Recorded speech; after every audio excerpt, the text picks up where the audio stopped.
आज की कहानी है तोतली बहू। नीरज का परिवार शहर में रहता था। नीरज की शादी नहीं हुई थी, इसलिए आए दिन उसके लिए रिश्ते आते थे। नीरज की अपनी होने वाली पत्नी को लेकर एक ही इच्छा थी कि वो हूर की परी जैसी हो, एकदम सुंदर। एक दिन वो और उसका परिवार एक लड़की देखने जाते हैं तो लड़की इतनी सुंदर थी कि नीरज उस लड़की को देखता ही रह गया और उसे देखकर वो कहता है, मम्मी मैं शादी करूँगा तो इसी लड़की से करूँगा। मेरी एक ही इच्छा है कि मेरी पत्नी बहुत सुंदर होनी चाहिए, इसलिए मुझे इससे कुछ नहीं पूछना, आप बस ये रिश्ता पक्का कर दो। फिर नीरज की शादी कोयल से बड़ी धूमधाम के साथ होती है। शादी के बाद कोयल ससुराल आती है तो अगली सुबह सबके होश उड़ जाते हैं। पता है क्यों? आप खुद ही सुन लीजिए। अले अले, इतनी जल्दी सुबह हो गई, लेकिन मुझे तो अभी भी नींद आ रही है। थादी ते कामों ते तालन कई दिन थे तो नहीं पाई थी। कोयल, तुम ये कैसे बच्चों की तरह बोल रही हो? मैं तो तुम्हें बड़ा शरीफ समझ रहा था, लेकिन तुम तो मजाकिया निकली। नहीं, मैं मजाक नहीं तल रही, मुझे थत्ती में नींद आ रही है। कोयल, तुम्हारी तबीयत तो ठीक है?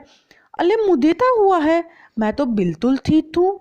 नीरज को समझते देर न लगी। वो जिस कोयल की मिश्री जैसी कूहू कूहू सुनना चाह रहा था वो तो तोतली निकली।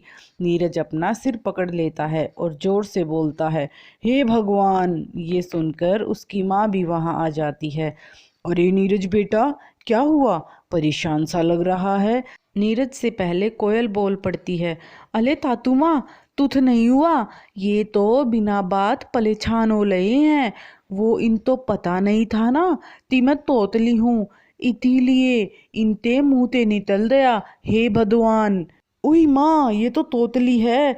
मेरी तो किस्मती फूट गई। नास पीटे, तुझे ही सुंदर बीवी चाहिए थी, ना कुछ पूछने दिया ना कुछ जानने दिया। बस सुंदर लड़की दिखी, झट से शादी के लिए तैयार हो गया। अब कर जिंदगी भर मेला बाबू मेला बाबू। अरे माँ, अब तुम भी मजाक मत बनाओ, किस्मत ने तो मेरा मजाक बना ही दिया है। मैं अपने दोस्तों के सामने इसे कैसे लेकर जाऊंगा? तो कोयल हंसने लगती है और कहती है, अले पलेथान होने की दलूलत नहीं है। मैं आपते दोस्तों के सामने तुप लाऊंगी। मेरे पापा भी मुझे बाहर तुप लाने के लिए ही बोलते थे। नीरज और उसकी माँ को कोयल का आइडिया पसंद आता है और जब अगले दिन नीरज अपनी पत्नी को अपनी दोस्त के घर ले जा रहा था तो उससे पहले वो कोयल से कहता है, कोयल, चाहे कुछ भी हो जाए, तुम्हें एक लफ्ज भी मुंह से नहीं निकालना, तुम चुप रहोगी। तो कोयल भी हाँ कर देती है और दोनों उनके दोस्त के घर चले जाते हैं और सब खाना खाने के लिए टेबल पर बैठ जाते हैं। तो दोस्त की पत्नी कोयल से पूछती है, तुम्हारा क्या नाम है? तो कोयल को तो कुछ बोलना ही नहीं था, उसे तो चुप रहने की हिदायत पहले ही दी गई थी।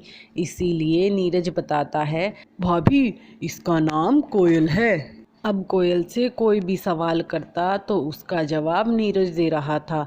तो इस बात से परेशान होकर उसके दोस्त की बीवी कहती है, अरे भैया, क्या बात है, तुम इसको बोलने क्यों नहीं दे रहे? ये आई है जब से चुप बैठी है, तुम ही सब बातों के जवाब दे रहे हो। कहीं तुम्हारी बीवी गूंगी तो नहीं है? कोयल को उसकी बात बिल्कुल अच्छी नहीं लगती, लेकिन बेचारी करती भी क्या, उसके सामने कोई चारा भी नहीं था।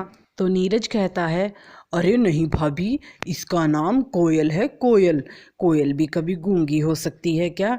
मेरी बीवी बहुत ही मीठा बोलती है, लेकिन वो इसका आज मौन व्रत है ना, इसीलिए चुप है, वरना आप इसकी आवाज़ सुनती तो इसकी आवाज़ की मधुरता में खो जाती। तो सभी नीरज की बात मान लेते हैं कि वो जो कह रहा है सच है। लेकिन उनके घर में एक छोटा बच्चा था, वो बहुत ही शरारती था। वो किसी भी तरह कोयल को बुलवाना चाह रहा था और सोचता है, बस फिर क्या था। वो अपना खिलौने वाला चूहा लेकर आता है और उसमें चाबी भर देता है और चाबी भर के कोयल के पैरों की तरफ कर देता है। और चूहा कोयल के पैरों से टकरा जाता है। जब चूहा कोयल के पैरों से टकराता है तो कोयल खड़ी होकर उछलने लगती है और अचानक से उसके मुंह से निकल जाता है, तूहा तूहा, अले तूहे ने तो मुझे तात लिया, हटाओ इसको। और सभी कोयल की आवाज़ सुनकर भौचक्के रह जाते हैं और वो छोटा बच्चा भी ज़ोर ज़ोर से हंसने लगता है और कहता है, आंटी ये तूहा तो नकली है, इतने दलिए मत। तो भाभी नीरज से कहती है, अरे नीरज, तेरी कोयल तो तोतली है। वो हाँ भाभी, तोतली है, इसीलिए इसे बोलने के लिए मना किया था। अरे तोतली है तो क्या हो गया, अब इसका इलाज संभव है। तोतलापन कोई लाइलाज बीमारी नहीं है, इसको किसी अच्छे डॉक्टर को दिखाओ और इलाज के बाद ये अच्छे से बोलने लगेगी। अच्छा भाभी, तो मैं कल ही इसको एक अच्छे से डॉक्टर के पास लेके जाता हूँ और इसका इलाज कराता हूँ, फिर मेरी कोयल सच में कोयल जैसी बोलने लगेगी।